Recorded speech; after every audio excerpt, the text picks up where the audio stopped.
When I was 16 years old, something miraculous happened to me. I was working at the mall, and I got a call from my boss who told me that so-and-so had called in sick, and he wanted me to come and cover the shift. I was extremely excited because I had just gotten my driver's license. And I didn't even have the actual card yet. You know, they give you that piece of paper before they give you the card. So I get in the car, I'm driving down the road, and I see these cars stopping suddenly in front of me.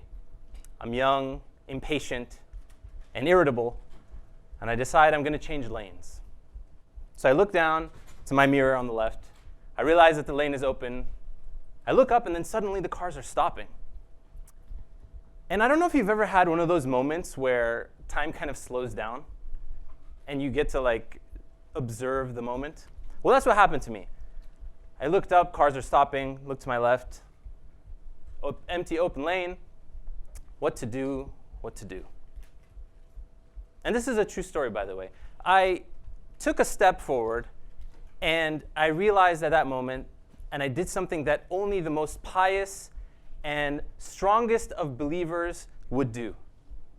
See, I took my hands off of the steering wheel. I took my feet off of the pedals, and I said, "Oh Allah, I place my trust in you." I said this was a miraculous story because Allah allowed me to smash into the car in front of me. My car was totaled. The car in front of me didn't take much damage. And I said it was miraculous because I survived unscathed, and because I survived telling my father after that. Why am I telling you the story? You see, I think there's a very strong lesson in here about taking control of our lives and our potential. I look around the room and I see limitless potential. Each one of us, Allah has endowed with incredible assets, gifts, talents, and abilities. And unfortunately, we don't see the half of it. See, Allah made us humans have the potential to be the most noble and honorable of all of His creation by giving us the freedom to choose. That's it. That's all we have. The ability to make choices. But that makes us better than possibly angels, right? By making the right choices and by exercising our potential. Now add to that the times that we live in. We live in a time of abundance, a time that the companions and the righteous people before us would have been jealous for the amount of good that can be done. I'll give you two of my favorite examples. One, a brother you heard last year here at Rad Talks, a good friend of mine, Ziad Ramadan. He helps people overcome addiction to pornography.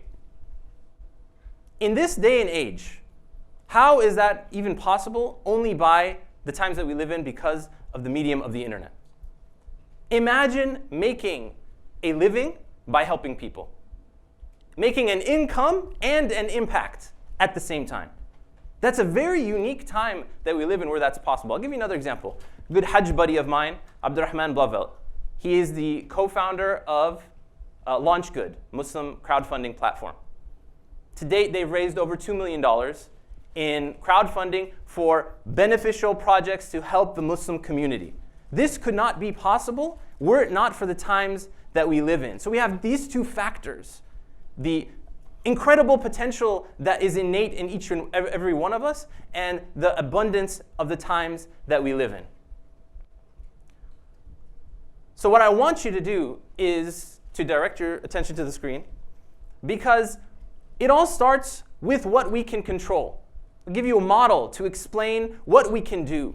Right? It starts with what we can control. And what we can control is ourselves. It is our decisions. It is our choices.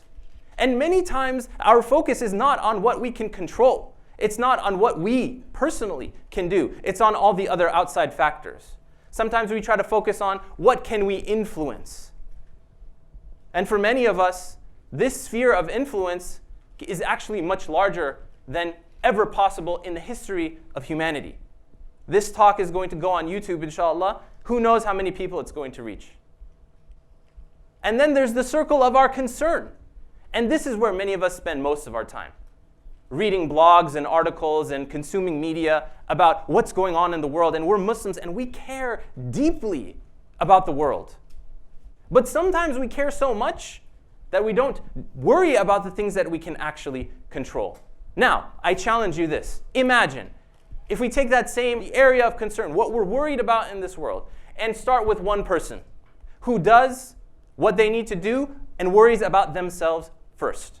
And they might have some area of influence, and then another, and then she does it, and then he does it. And suddenly we start working together and cooperating and collaborating, and before you know it, that area of concern is blanketed with the areas of influence and the areas of control. It doesn't take everyone. It takes enough people doing something about this to make an impact in the world. Now, why don't we do this? What is there that is preventing us from reaching and changing the world in this fashion? There are really two factors that I want you to consider. There are those that are internal, and there are those that are external. And in my work as a coach, I find that 80% of the issues are internal. They are an amalgamation of the experiences and upbringing that a person has that creates a system of beliefs, a mindset for what they believe is possible for themselves. If you think that you can't do it, you're right. And so it takes a lot of work to break through those beliefs and to recalibrate a person to think in an abundance mentality where Allah says in the Hadith Qudsi that I am what you think of me. If you think good of Allah, then good will happen. That's what He promised. So working on the internal issues. But at the same time, that's not enough. Because there are those external issues. The company that we keep. Imagine the environment that you place yourself in and the effect that it has on you and your life. I mentioned earlier the media that you consume, traditional and social, how that affects you. If you're always reading negative news and getting negative news articles and hearing about the latest massacre that happened in the world, how are you going to feel about life? In the same vein, social media, of what everyone else is doing in their lives and how their lives are perfect and they're going on vacation and they just got married and they had a baby and here I am and my life sucks. Or the other extreme, which is the confines and the pressures that society places on us to live in a particular fashion. That a lifestyle needs to be in a particular way. That you need to do certain things. I was an engineer for a very long time. Imagine my parents' delight when I told them that I'm leaving the profession of engineering and going to be a trainer and a consultant and a life coach. They were not happy with that. But we live in a different world now where it doesn't have to be that way. So my message to you today, my dear brothers and sisters, is this. We have here, in this room alone, tremendous potential. And each one of us needs to examine ourselves and see and realize that we can do more. And figure out what is that more that we can do.